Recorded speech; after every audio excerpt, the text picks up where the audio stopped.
Hi hello നമസ്കാരം. ഞാൻ അനിൽ സന്തോഷ്. ഇന്ന് എനിക്കൊരു സംശയം. ആരോ കുരുത്ത ചൂണ്ടയിലെ ഒരു ഇരയായോ എന്ന്. പക്ഷെ നന്മകൾ മാത്രം ചെയ്യുന്ന നമ്മൾ പെട്ടെന്നൊരാളിൻ്റെയും ചൂണ്ടയിലെ ഇരയാകില്ല. ദൈവം എന്നൊരു സത്യം ഭൂമിയിലുള്ളിടത്തോളം കാലം. ശരി, എൻ്റെ കുട്ടിക്കാലം ഒരുപാട് ദാരിദ്ര്യങ്ങളൊക്കെ അനുഭവിച്ച് തന്നെയാണ് ഞാനും വളർന്നത്. എൻ്റെ നാട്ടിൽ അന്വേഷിച്ചാൽ അറിയാം, എൻ്റെ അച്ഛനും അമ്മയും ആരെയും ഒരു രൂപയ്ക്ക് പോലും പറ്റിച്ചിട്ടില്ലെന്ന് എനിക്ക് 100% ഉറപ്പുണ്ട്. അതേ ഉറപ്പ് എനിക്കുമുണ്ട്. ഞാനും ഒരു ചായക്കുള്ള കാശ് പോലും ഒരാളിനോടും വാങ്ങിയിട്ടില്ല എന്നും. ഇനി ഞാൻ കാരണം മറ്റൊരാൾക്ക് ഒരു നഷ്ടം വരാൻ ഞാൻ ഒരിക്കലും കൂട്ടുനിൽക്കുകയുമില്ല.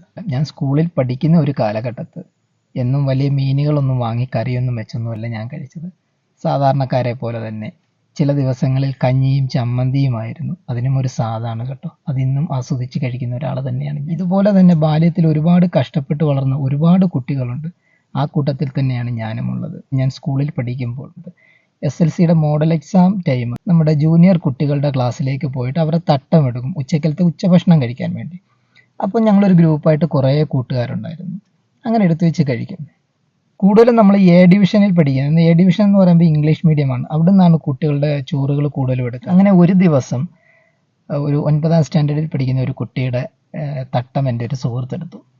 കുട്ടി അത് ആദ്യം കൊടുത്തില്ല. അവള് ഒരുപാട് നേരം അതിനെ ആ തട്ടത്തിന് വേണ്ടി തുറന്നു നോക്കിയിട്ട് ഇതിൽ തേങ്ങാച്ചമ്മന്തി മാത്രമേ ഉള്ളൂ എന്ന് പറഞ്ഞപ്പോൾ ആ പെൺകുട്ടിയുടെ മുഖം ആകെ മാറി, വല്ലാണ്ടായി. ആ പൊതി ഞാൻ തിരിച്ചു കൊടുത്തില്ല. ഞാൻ വാങ്ങിയിട്ട് ഞാൻ ആ തേങ്ങാച്ചമ്മന്തി ആസ്വദിച്ച് തന്നെ കഴിച്ചു. ആ പെൺകുട്ടിയുടെ മങ്ങിയ മുഖം ഒരു ചിരിയിൽ കാണാൻ കഴിഞ്ഞു ലാസ്റ്റ്. കാരണം അത് നമ്മൾ കഴിച്ചപ്പോൾ അവർക്ക് അത്രയും സന്തോഷം. തിരിച്ച് ആ പൊതിച്ചോറ് നമ്മൾ ആ പെൺകുട്ടിക്ക് കൊടുത്തിരുന്നെങ്കിൽ എന്നും അവളുടെ മനസ്സിൽ ആ ഒരു വിഷമം ഉണ്ടായിരുന്നേനെ. തീർച്ചയായും. അപ്പോൾ ദാരിദ്ര്യം എന്തെന്ന് ഒരുപാട് അറിയാവുന്ന ഒരു വ്യക്തി തന്നെയാണ് ഞാൻ. അതുകൊണ്ട് ആരുടെയും ചൂണ്ടയിൽ ഇരയാകാൻ എന്നെ കിട്ടില്ല എന്നുള്ളത് മനസ്സിലാക്കുക. Bye bye.